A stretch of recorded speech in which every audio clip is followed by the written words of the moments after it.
Yeah, so supporter ownership really interests me. I'm a Notts County supporter and I can relate to it because back in 2003 we were under supporter ownership ourselves.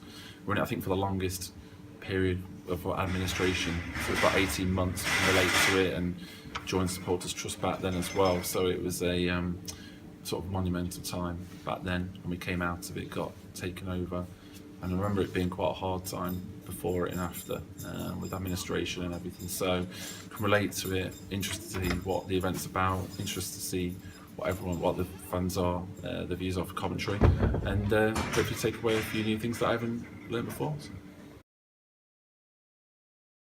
One thing I'd change is, which is a hard thing, would be the financial gap between the top level, so the Premier League, and the lower division, so in the lower reaches of the EFL. Obviously, it's difficult with supply and demand of the Premier League and the money that's coming in from abroad, and I know that the Football League can't match that.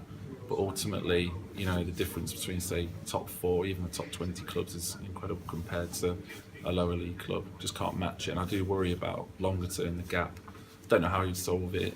I totally understand that clubs are out for themselves and, you know, don't have a divine right, especially them and the Premier League, to sort out lower league clubs. But I do fear for the long-term future of smaller clubs against the top level.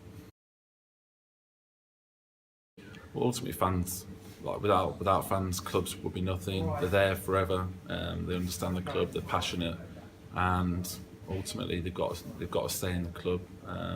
They know all about the club, and I do feel that with fans there, you always know they're going to be there for the long term.